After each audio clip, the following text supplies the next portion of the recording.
Survive in Advance on the Gruely True Sports Network. Today on Survive in Advance, we are going to look back at the past weekend's Final Four games and preview tonight's national championship game between the Kansas Jayhawks and the North Carolina Tar Heels. And first, I want to tell you the Gruely Truth, as always, is powered by Betting.net. Betting.net is your best bet for finding the best online casino or sportsbook that's right for you. Make sure you check them out at Betting.net. I am your co-host for Survive in Advance, Mike Goodpaster. Right now, I'd like to welcome in my co-host, 1981 national champion for the Indiana Hoosiers, Steve Risley. How you doing, Steve? Doing great. Mike, you know where I was 41 years ago about this time? I don't know. Weren't you doing surgery on President Reagan to save his life before you came out and scored 5 points in a national championship game What that time night? is it? What time is it East Coast time right now? 1 o'clock? Yeah. Yeah, that was just about unfolding right now because Reagan was just coming out of a meeting or something like that. And right around 1 o'clock, we were in our hotel room, had gone through a little bit of pregame meeting and had pregame meal. Or when we had pregame breakfast and we're in our rooms kind of relaxing, getting ready to take a team walk. And we were laying around, all of us, the whole lot, the bulk of our team watching a soap opera, believe it or not, just killing time. And we get a news flash that comes on, and it says special news alert. And I blurted this out. Well, it's in Sports Illustrated, this story, and I blurted out, watch, Reagan's been shot and they're going to cancel the game. And sure enough, it comes on, the president has been shot. And everybody just went bananas. Everybody went absolutely bananas. Pillows being tossed at me everywhere and everything like that. And of course, at that point in time, everybody in the room like, oh, great, are we going to be playing? Nobody had any answers. To show you the wherewithal of Knight and how good he was at mastering preparation and preparing to win, within 5 minutes of that happening, there was a knock on the door. Managers came into the rooms. We're going around telling everybody, pack up your practice gear, throw as much of your clothes into a bag as you can, and just set that bag on the bed. Get all your practice gear, your game uniforms are already over at the gym. He took us to an undisclosed location in New Jersey because we were staying at a hotel in Cherry Hill, New Jersey. Took us to an undisclosed location and gym, and we spent the rest of the day away from television, essentially, and thinking of basketball. They had film rooms set up to watch film. They had pizza brought in for us. We didn't get a traditional pregame meal, as you would know it, because we were in the gym. We had cots to laid out on the basketball court for us to get some rest on. And we went through as normal a day routine as you possibly could, given the magnitude of what had transpired at around this time 41 years ago. And that was actually March 31st, not April 3rd or 4th, whatever the day is, the 4th. But he tried to do as much normalization of the day. And of course, all along, what we don't know is they don't make a game time decision as to whether we're going to even play the game until about 30 minutes before the game tipped off. At that point, Reagan had come out of surgery. He was alert. He was conscious. The injury wasn't that bad. Yeah, he came out and said, all things considered, I'd rather be in Philadelphia tonight. The Oscars had already been canceled because that was the period in time where they actually showed the Oscars the same night as the national championship, and the Academy canceled the Oscars. So we were the only show in town. We went ahead and played. And I think that as it turned out to be, Knight was named the most valuable player of the tournament, of the Final Four. He got the MVP. I don't think he did, Steve. I think he and Dean Smith did, or they got some special recognition or award where they were named co-MVPs of the tournament. Now, I do not know what kind of preparation North Carolina went through in that game time, but all I know is we had one focus and one focus only going into that game, and that was winning the national championship. No distractions really knew. Then we were told the president was fine. The game was going to be played. And that is a nutshell of history. And I'm Walter Cronkite, and I think we're going to be okay tonight, Mike. Well, unless the president gets shot between now and then. Yeah, exactly. I would say this. I was in the 7th grade when it happened. I was in music class when they came in and said that it happened. It's the same thing I thought. I know it's really bad that my first thought was not, I hope the president lives, but my first thought was, I hope they still play the game. It never crept into our mind that we weren't going to play the game. But that was just night, just keeping it away from us. All right. Not letting us be exposed to any of the media circus. And even in 1981, this was pre-social media, obviously. But the media circus still was quite huge. As you said, all TV channels in existence at that time, which was maybe 4 or 5 channels, was about it. Cable was in its absolute infancy. And obviously, even ESPN was covering it full time because of the sports implication of it. Yeah, and ESPN was only like 2 years old at that point. Yeah, they were still showing tractor pulls and BMX racing, I think. Australian rules football. I like me some Australian rules football. Australian rules football was great. But I'll tell you, what I really like is the Final Four. And that goes ahead. We're going to go ahead. We're going to recap Kansas versus Villanova, which I know on the show, I said Kansas by 10 to 15 points. You said Villanova would win the game. I don't remember what Dan said because he's a non-factor. He's not here. But the thing that surprised me was, even though I said 10 to 15 initially, it really surprised me the way Kansas dominated this game from the outset, Steve. Yeah, well, and I tried to have a comeback for that because I knew you were going to shove it back up my tush that you were right once again and I was wrong once again, which I've just come to accept over the years that you and I have known each other, that anytime I decide to go against you, I've got about an 80 percentile chance of being wrong, and you have about an 80 percentile chance of being right. And I looked at it, and essentially, if you look at the breakdown of the game, and I'm sure we will look into the box score, Kansas jumps out to like a 10, 11 point lead right off the game. It was 10 to nothing right away. 10 to nothing right away. And then if you really pay attention, through most of the rest of the game, that point spread stayed at 10 points, 10 or 11 points. It hovered. It fluctuated. Well, it would jump up to 18. It would come back down to 6. The problem with Villanova is they had 2 or 3 chances where they had it down to 6. They had the ball, and they missed a shot, or they turned the ball over. Then Kansas would extend it back to 8 to 10 points. And the thing that stands out when you look at the stat sheet are 2 things. Number one, Kansas shot 54% from the field. They shot 54% from the three-point range, 13 of 24, which is uncharacteristic. I don't know why I couldn't say that right there. Still can't say it right. Hell, I can't say it. I didn't know that I couldn't say that word. Uncharacteristic. Uncharacteristic. There you go. There you go. But the other thing that was uncharacteristic, even with the 3-pointers at 54%, was free throw percentage in the tournament. Kansas was only shooting 65%. They shot 76.9 here. They were 10 for 13. They out-rebounded Villanova. I mean, this was a game that was basically total domination on behalf of Kansas. Right. And I know we're talking about Villanova missing one of their best players, but from watching this game, even with that guy there, I don't think it would have made a difference. I don't think it would have made much of a difference. I mean, basically, if you just watched this game and didn't know much about either one of these two teams, I likened it to, and I had probably watched Kansas play the least of any of these schools. I like the Big East brand of basketball. I've always been a fan of watching North Carolina and Duke play. They're good ACC programs, true blue bloods of the game of college basketball. But I had not paid a lot of attention to Kansas over the years.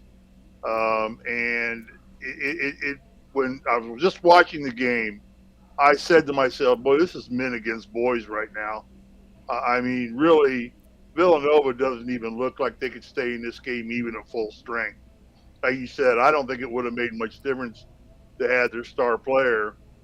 in this game. It might have whittled it down to maybe a single-digit win in the end, possibly. But I think that basically at that point, Kansas was one of those teams where they caught things on a night where they hit about everything they threw up, but all the shots were good shots. They didn't take a lot of crap shots that just flopped in. How about this, Steve? This is the way I take this. I mean, everybody says this is just another game, and I think it is, unless you start off poorly, like Villanova did. And Right. then you're always scrambling. And the difference is this: your season's on the line. You're down by 18. You cut it to 6, and people say, "Well, you missed that shot." But the thing is this: it takes even that much more energy in a game like this, I think, to go from 18 back to actually come up and get the lead. Where I just think that they didn't have enough bodies, and it really hurt them that they had one guy play more than 2 minutes off the bench, and that was Antonia, and he was 1 for 4. So they got exactly 3 points off the bench the entire night, where Kansas, not really a hell of a lot more off the bench. They only had 5, but you had Remy Martin, who played 20 minutes. You had Lightfoot, who played 10 minutes.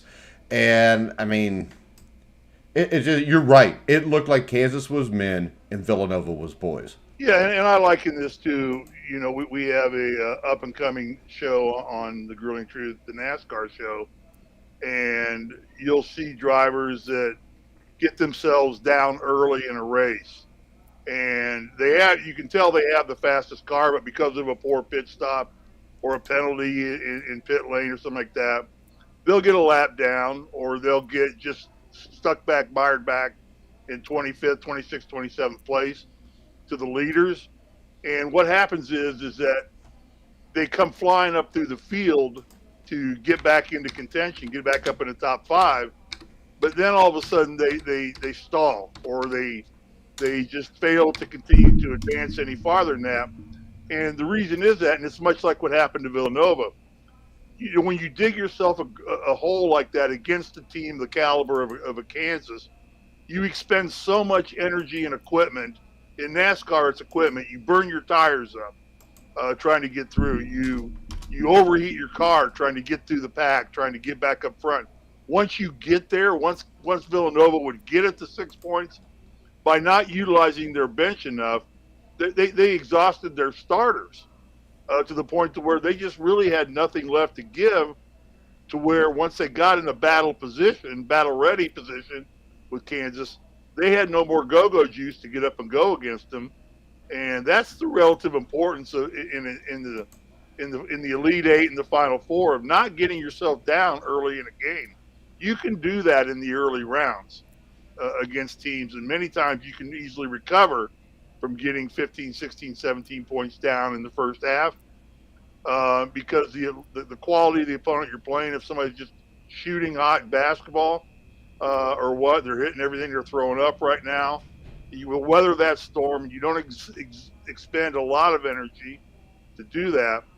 But when you get up against a Kansas and you have to exert all that energy just to get the thing down to a 6-point lead, and then Kansas just says, okay, we've been on cruise control here while you're catching up. We're going to kick it up another notch now. And Villanova just had no gas left by not utilizing their bench. They had a very little bench because their star player was out. They had to go ahead and expend some of their bench strength and start the guys and get that rotation solid. So in a 5-man game here, which is what this game turned out to be for each team, when you lose a player, you have to backfill in from the bench. You really hurt yourself in terms of any kind of strategy you can employ to get yourself out of a 10 to 15 point deficit and get back into have enough energy to compete for the rest of the game. All right, so Kansas moves on to the nice championship game. In the other matchup, we had a absolutely great basketball game, lived up to the billing. The North Carolina Tar Heels beat the Duke Blue Devils 81-77. This was a great game, Steve. I think this is the game everybody expected we would see, and we got it. I mean, you had both teams shot like 42%, 3-point range. North Carolina outshot Duke. I think, to me, That's one of the differences in the game. The other difference is this: Duke only shot 60% from the free throw line, 12 for 20. You had guys miss some big free throws at the end. What the Williams kid misses the free throws at the end. So overall, I would say free throw shooting was the difference here because North Carolina turned the ball over 10 times, Duke only 4. The thing that sticks out to me is losing a 4-point game and missing 8 free throws. Yeah, definitely. When you have a game this tight, played with this level of talent and coaching on both ends of the court, it's the little things that are going to magnify immensely, and something you don't think that will always kill you in a game that's this well played against each other. Free throw shooting is one of those little things all of a sudden it magnifies itself, and you start looking for reasons as to why you failed, because you say everything was so even in this game, and it was such a great game to watch as a spectator, as a fan of college basketball, whether you were rooting for Duke or North Carolina, or like a lot of Hoosier fans, didn't like either team. But it's the little things down. All of a sudden, missing 4 critical free throws for an entire season decides whether you're going on to play for a national championship, and Coach K goes out, a national champion possibly, or, you're done in the semifinals on Saturday, and that be the end of it. So, and it bore out here. This was a great game from start to finish. No team lost it. North Carolina just won it. The only glaring difference there, really, because what was the rebound? Rebounds were 50 to 41, so North Carolina did control the boards. But I don't remember recalling that being a big deal, really, in this game. It just was missing opportune shots to stay close and keep the pressure on.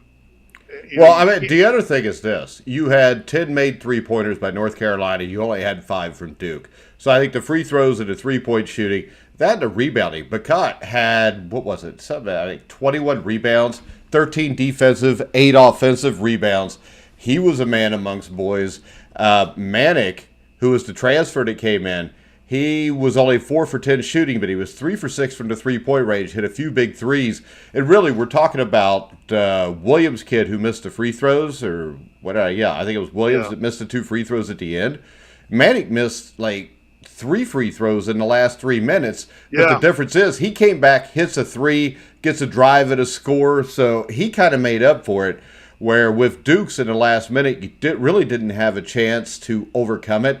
And I think the other guy that stands out to me is Roach, who had played really well during this tournament, was only 2 for 11 from the field, 0 for 5 for three-point range. He only had 8 points. To me, the guy who stood out was Bonchero. That guy's a man amongst boys. He scored 20 points. He had 10 rebounds. But really, when I watched this game, really, North Carolina just plays 5 guys. You've got the Johnson kid who comes off the bench for Bacat, and he may have to play a lot for him tonight, according to how that ankle injury is healed. But, starting 5 against starting 5, North Carolina was just a better team. Well, they were that night. They were that night. And certainly, you mentioned it off the get-go, and the things I took away were the free throw. And then I looked at Manick, and Manick all of a sudden, again, I noted right away, I said, man, this guy's just missed both ends of a 2-shot foul, 1 and a bonus. Missed both of them. Came back and missed another free throw. I think, man, those could come back to haunt North Carolina here real quick. But what Manick did for this team was the 3 3-pointers he hit were all incredibly opportune 3-pointers. They came at critical times in the game. When Duke was making a little run, or there was Duke had tried to up the tempo a little bit. Although I thought North Carolina was a team pushing the tempo, wanted to push the tempo faster, and when they did, it seemed to be an advantage to North Carolina. But when pace was picking up, Manick would just come down and in an incredibly opportune situation, kind of dull or slow Duke's run and drill a big 3 on him. And he's from a guy you don't necessarily expect is going to do that to you. But I know he drilled 1 from each baseline and 1 from the top of the key that were just 3 huge buckets for North Carolina. to keep them in the lead or keep them at an even clip wherever it was, but did not let them allow Duke to get the driver's seat and get control of the steering wheel and the gas pedal at the same time. They couldn't do both. All right, right now, if you want to go bet the game tonight, which right now it's a 4-point spread, North Carolina is getting 4 points. Head over and see for yourself. Betting.net makes it easy to find all the legal online casinos and sports books in your state. Also, we recommend to go check out the #1 sportsbook for the Final Four, Caesars Sportsbook. So make sure you check them out. Go to betting.net. And that brings us, Steve, to tonight's game, which we've got North Carolina getting 4 points against Kansas. This is a game that, actually, I made some money last night. I bet the women's game, and I took South Carolina and gave to 4.5 points, which ended up working out. South Carolina won by 15. The reason I took that 4.5 points is because I think Gino Auriemma as the head coach was overvalued against South Carolina, because I think that game probably should have been a 7 or 8 point spread. This North Carolina-Kansas game, I haven't even placed my bet yet because the 4 points scares the hell out of me. North Carolina is really good. And the other thing that scares the hell out of me is the fact that I spelled Kansas like I'm from Kentucky. I'll have to edit that. Oh, hell. How did you spell Kansas? It was K-N-A-S-A-S. So I've got deteriorating eyesight from being old. Don't make fun of me. That's just phonetical spelling, isn't it? Sure it is. Whatever phonetical means. But Kansas, North Carolina, to me, this game's hard to pick because I think North Carolina's starting five is a little bit better than Kansas. I think Kansas gets a lot more off the bench, though. And Kansas is one of the teams that can rebound with North Carolina. So, to me, Bacot is the other thing. I don't know the way he was limping around how he could be 100% tonight, Steve. Well, you know, the magic of modern medicine, they'll have him as ready as he can be. What we don't know is how severe the ankle sprain was, and of course, that's going to be guarded very closely to the North Carolina camp. They're not going to spill the beans on that whatsoever. I'm sure everybody's trying to find that information out, and but my gut feeling is probably for tonight, Scott will feel no pain in his ankle. Now, what kind of limited rotation he's going to have, mobility he's going to have, how stiff is it, but I can guarantee you he is getting any and all types of ultrasonic heat, ice pack, cryo, any type of therapy that's known to man. He's getting it right now. And that ankle, like I said, is going to be as ready to go game time, taped as heavily as possible. Just the tape alone may impede his ability to. Yeah, that's what I mean. The thing that this reminds me of would have been the 1988 NBA Finals. Game 6, Isaiah Thomas has one of the greatest games anybody's ever had. Scores 25 in the third quarter. But as he's making a shot, I think he twisted his ankle really bad. He made it through the rest of the game, still scored some points. But Game 7, Game 6 was on Sunday. Game 7 was on Tuesday night. He played that Tuesday night, scored 14 points, had 4 or 5 assists. He was average for Isaiah Thomas. If Bacot is just average tonight, I think Kansas wins this game going away. Oh, okay. Because Bacot is a guy that gives you 20 rebounds a game. Yeah. And I think there's only been 6 games all year where they've been held as a team to less than 32 or 33 rebounds. Yeah. So I think their advantage is on the rebounding end. And I think the best individual matchup that's going to be huge, because we always talk about guard play deciding college basketball, but you got Agbaji against Caleb Love, and I think how much these two guards will be matched up against each other is going to be huge, because I think North Carolina could slide Davis on to Agbaji, and Kansas could use Braun on Love. So which guard plays better? I think that's going to be a huge thing. And I think the real question is, Agbaji took just 8 shots against Villanova, but he hit 6 of 7 from three-point range. He helped the Jayhawks build an early lead. He's 10 of 22 from three-point range in the tournament. You got Love, on the other hand, as a high-volume shooter. He's the guy who hit the clutch three-pointer late against Duke. He's 20 of 60 from three-point range in this tournament. Now, the one stat that I do know is this. Both of these teams average 78 points or a little over 78 points a game. This should be a high-scoring affair. But I think in the end it comes down to Bacot and how close to 100% he is. And then also, Kansas shot the three really well in the semifinal. That is uncharacteristic. I mean, they're a good shooting team, but not like they were against Villanova. Can they do that again? Because I think that's highly unlikely. But the other thing is this. Kansas shoots volume threes, and they shoot a lot of them. Or North Carolina does. Kansas is really good with a perimeter defense. They've beaten all kind of teams that came into the tournament as great three-point shooting teams, and they've shut them down or slowed them down. With Villanova ended up shooting a nice percentage at the end of the game, but those first 10 minutes won the game, and those first 10 minutes was Kansas's defense making Villanova really uncomfortable from outside. So I think that the guard play here and Bacot are the two biggest keys. Definitely. Yeah, and most of the matchups really are favoring Kansas if you look at it by the scouting reports done by a lot of the chalkboard coaches that you got here. On paper, a lot of them are favoring Kansas in the matchups. I mean, Harris and Davis, they're giving the edge. Well, they're giving the edge to Davis in that one. Agabi over Love, they're giving the edge to Kansas. Black and Braun edge to Kansas. Braun over Black. So, yeah, a lot of the on-paper matchups are favoring Kansas. And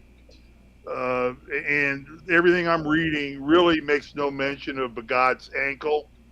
And matter of fact, I'm looking at one report here right now that they give the edge to Bagot over McCormick, as they say is a good matchup there. So, and well, I think the other big factor is can Bacot control the front line against McCormick. McCormick's a scorer. He's a really good player. He was dominant against the Wildcats. And I think the key is this. I think if Bacot is 100%, you have also the possibility McCormick could get in foul trouble, which if that happens, North Carolina probably wins this game. So, I mean, there's 3 or 4 matchups here that are huge. But I think the Jayhawks' ability to close out on the threes and the way they play defense could be the difference in this game because I think they are better defensively than North Carolina. Yeah, and they're giving the bench strength to Kansas just slightly over North Carolina as well. Coaching, I think you got to go with Kansas on this one, just simply because Davis this is first shot at this. I mean, he's only been Davis will only be the 5th coach ever to win in his first year as a head coach a national championship. So, are there that many? Yeah, I guess it says that he would be the 5th. I can't name the 4 others, but it says that he would be the 5th coach to win in his first year as a coach. Well, you got to figure the first one is the first guy that played in the. Well, no, not necessarily would be his first year as a coach either. Yeah. Well, I know Steve Fisher did it. If you remember, he took over. Yeah, he took over for Eddie. No, it's for Bill Frieder. Bill Frieder, not Eddie Frieder. Eddie Frieder. That's a cooler name, though, Eddie Frieder. It is. I was thinking of that idiot that used to go ski jumping, Eddie the Eagle. Eddie the Eagle. Well, he was in the Olympics. I know. I don't know why I had that on my brain. But that was one of the best Final Fours ever in '89 too. But and I don't think they'd have won it if they'd have had Bill Frieder. There's a list of guys who have taken a team to the Final Four in their first year. 1939 Oklahoma, 1943 DePaul with Ray Meyer, 43 Texas, 57 Kansas, 65 Wichita State, 72 Louisville, that would have been Denny Crum, 79 Indiana State, Bill Hodges, 89 Michigan, Steve Fisher, 1998 Bill Guthridge. The thing is this. Davis? Yeah, I only see one guy that won it, and that was Steve Fisher. I don't know. I just read CBS's coaching. They're wrong. Now, I will tell you this. You do have 1, 2, 3. He is the third to get to the championship game, I believe. Yeah. But yeah. Their information, I believe, is wrong. So, I read it in one report I was reading this morning that he would become the fifth first-year coach to win. how about this, Steve? I've got this stat. There's only been 5 coaches to win a national champ, or there's only been 7 coaches to win a national championship in their first 5 years someplace. Okay. And the quickest are Michigan Steve Fisher 1 year. He's the only one that did it. Fred Taylor was at his second year at Ohio State in 1960. Kevin Ollie was at his second year. Ed Jucker was at his third year. Everett Shelton at Wyoming in 1943 was at his fourth year. Phil Woepert, 1955, San Francisco at his fifth year. Don Haskins at his fifth year in 1966. And that would have made Bobby Knight's sixth year, I think, when he won it in 1976. The difference is he was undefeated. None of those other guys were. Yeah. We got to hang on to 1976, Steve. That's all we got. And 81 and 87, but 76 was undefeated. All right, so if you're picking this game tonight, North Carolina's getting 4 points. Do you take the points or do you give the points and bet Kansas? I'm still a North Carolina fan. I think North Carolina is hot. I think that they've had a lot of good things go their way in this tournament, and I've seen no letdown from that, and have no reason to believe it's not. I think Kansas probably is the most complete team they will have faced in this tournament. So I think that throws a monkey wrench into the works. But I just think that, I don't know. I look at things and I say, man, North Carolina just has had everything that can go right now. It could all come crashing to an end tonight. It could, but given as close as I think this game's going to be one way or another, I would have little hesitancy. And again, you're talking to somebody who's not a gambler. Little hesitancy giving up the 4.5 or taking the 4.5 points and taking North Carolina. So you're taking North Carolina in the points? Yeah, I would take North Carolina. Now, I've just committed instant death to North Carolina because you're going to take Kansas and give up the points, and you're going to be right. And it's just as sure as we're going to be sitting here. Come the next time we do a show, Wednesday, when it looks like we're going to do a Masters preview with our good friend from the Golf Channel, Brian Hammonds, on Wednesday, is to see if Tiger's coming back or not. But that's another song and dance for later in the week. But Sue's where the first words out of your mouth where I called it. I got it right. I knew all along that Kansas was just too powerful for the Blue Devil, for the Tar Heels. All right. Find the best place to bet for you. Betting.net offers expert and user reviews for every online casino and sportsbook in your state. All right. I hate to do this, since you just said I was going to do it. But I'm going to take Kansas. I'm going to take the 4 points because I believe this. I believe North Carolina has been really hot from three-point range. I think that Kansas defends the three very well. I think Kansas with McCormick, if he stays out of foul trouble, will be able to rebound with North Carolina. I look for North Carolina to out-rebound them, but probably only by a handful of rebounds. Kansas could stay with them. I think Kansas's backcourt with Braun and Ajabi is better than North Carolina's, but not by that much. I think this is a really close game, but I also like this. You've only had 1 day's rest. Kansas can go 8 or 9 guys deep without an issue. Carolina's basically rolling with 5 guys, and the 6th guy is Puff Johnson, who usually plays 9 or 10 minutes. The problem is if Bacot has any issues at all, then all of a sudden Puff Johnson has to play more than 9 or 10 minutes. I think they get beat. I think that this could possibly, Carolina could cover, but I think when you look at the enormity of what Kansas has on their bench, and I know I give Bill Self crap, but he's a good coach. I mean, he cheats. Something probably should be done about it, but they don't. But I think Kansas is just a slightly overall better team. I think they're better defensively, and I think they have better guard play. I'm going to say Kansas wins this game 83-76. Now, let me ask you a question, and this is something that always frustrates me to no end. Just the same with Kansas and Villanova. Well, I don't think there was any question that Kansas never lost control of the game between Kansas and Villanova. The the ending score was artificial in a sense that Villanova was forced to start fouling, and Kansas was making free throws.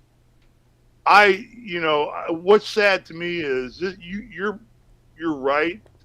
I think this is going to be a 2 to 4 point game all the way through this game. I don't think that any team is going to just light some afterburners and blow another team or these two teams out. How about this, though, Steve? If you had to pick one to do that, who would be the most likely to blow the other one out? Well, in a straight game, yeah, I don't know that I could make that call, Mike, because I think Kansas is a better team, but I think North Carolina is a hotter team. But in the end, greatness wins. I mean, talent generally overcomes hot teams. That's why they're generally champions. So the hotness of a team will carry you to that game. But in that game, it's like everything goes out the kitchen sink, down the garbage disposal then, and you got to go on the court and just play. And if that's what I got to do, you'd be foolish not to put your money behind Kansas. They're just a little bit better oiled machine on paper. Well, how about this? I think the thing that beats Kansas are teams that can play small. Villanova, when they cut the lead from 18 or 19 to 7, and when they cut it from 14 to 6, both times were when they went small. Small, exactly. North Carolina, I don't think is capable of doing that. Well, the other thing that we talked about too off air throughout the course of the game Saturday night, I don't think you want to let North Carolina get control of this game and get setting tempo, because when North Carolina sets their own tempo and they get running at a pace they like to run, they don't win. They don't get tired. They just they get a comfortable zone where like But Steve, my concern here is this: Kansas likes to play faster than North Carolina. Yeah, I know, that's what I was getting ready to say. And you put it more eloquently than I probably would have, but you're right. The downside here is Kansas likes that up-tempo game too, whereas Duke wanted to slow it down and run a more methodical, Krzyzewski-style offense. And Kansas or North Carolina kept getting the upper hand and was able to push the tempo, and I think that's what ultimately was the downfall of Duke. Here, you've got two up-tempo games, so this is going to come down to shooting. I do not think what's his name's ankle is going to be a gobbler with Bacot. Pardon? Bacot's ankle is going to be a factor in this game. I know that I had cortisone shots stuck in my back the day of the game, championship game. I had herniated a disc the weekend before in the Mideast Regionals. And they gave me 2 big cortisone shots, which was state of the art in that day. Now they've got much more better technology, much more better. Boy, that's my Goodpasterism if I've ever heard one. It's more of a Joe Biden, I think. Yeah, exactly. No, malarkey. Look. Malarkey. No, he says, look. Look, listen. It's really creepy. It's really creepy when he gets close to the freaking microphone and then whispers. Look, all right. What's going on? Where is Camilla Harris? What root canal is she looking for now? Your top sportsbook comparison site, betting.net, offers extensive reviews on the best sportsbooks out there. Make sure you check them out. All right, Steve, as you said, Wednesday, Survive and Advance at 1 o'clock. We'll have Brian Hammond, formerly from the Golf Channel, or was it the Golf Channel or the Golf Network? I don't watch golf a lot, so. Well, is it betting.net or betting.now? It's betting.net, but nobody then ever it's told me. It's the Golf Channel. Then it's the Golf Channel. So Brian Hammonds will be here to preview the Masters, which I'm looking forward to. And then Wednesday night, also, we will have a piece of trivia. No, who was the very first person to speak on air for the Golf Channel? Brian Hammonds. It certainly was. Okay. Well, I nailed it, so now I win something. All right.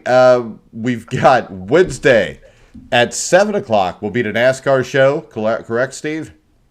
Yes. Yeah, we had an exciting race Sunday in Richmond, a 3/4 mile short track. Great event. We got a lot to talk about. Another first-time driver winner this year. So we've had 7 first-time winners in NASCAR in 7 races so far. No repeat winners yet. And that in itself is going to start wreaking some havoc on some other drivers who are realizing they're going to have to win to get in. But that's a different story. I also saw where Sarah Palin is going to run for the lone governor seat or the lone congressional seat for Alaska. You know, Alaska only has 1 congressperson. No, I didn't, Steve. I did not know that. California has 44. Alaska has 1. Well, it's because California's a lot bigger than Alaska, Steve. Yeah, I think Delaware only has 1 congressional seat as well, too. And once again, I think that's because California is much bigger, Steve. Yeah, yeah. All right, and tomorrow at what? At 1 o'clock Eastern, I will have the Legends of College Basketball show. Former UCLA Bruin Larry Farmer, who was 89-1 in his career. He was the right-hand man to Bill Walton, 3 national championships, and then went on to be an assistant coach with John Wooden in his last year in 1975. And then he continued on to be the head coach at UCLA from 1981 to 1984. So Larry Farmer will be on tomorrow. We will have an NFL show probably Thursday night, Steve. Sure. Yeah. I love the NFL is a year-round sport now, baby. And then probably Friday evening, me and Joe Spillman will be on with our first USFL show of the. That should be interesting. Somebody's got to do some research for that. But, all right, guys, we are going to go ahead. We're going to wrap it up. You can follow Steve Risley on Twitter at srisley34. You can follow me at Grilling Truth. Make sure you check out our TikTok page, which is The Grilling Truth, where Steve, sings a lot of duets with Dan Kornhauser. You'll want to see that. But for now, for Steve Risley, I'm Mike Goodpaster. Wait a minute. Before we sign off, so in the end here, for the 27 people who are still listening to us, thank you. You're taking Kansas and giving up the points. Yes, and you're taking North Carolina. I'm taking North Carolina with the points. And we'll see who's right. Okay. All right. We're going to wrap it up, guys. For Steve Risley, I'm Mike Goodpaster. You've been watching and listening to The Grilling Truth, where the legends speak.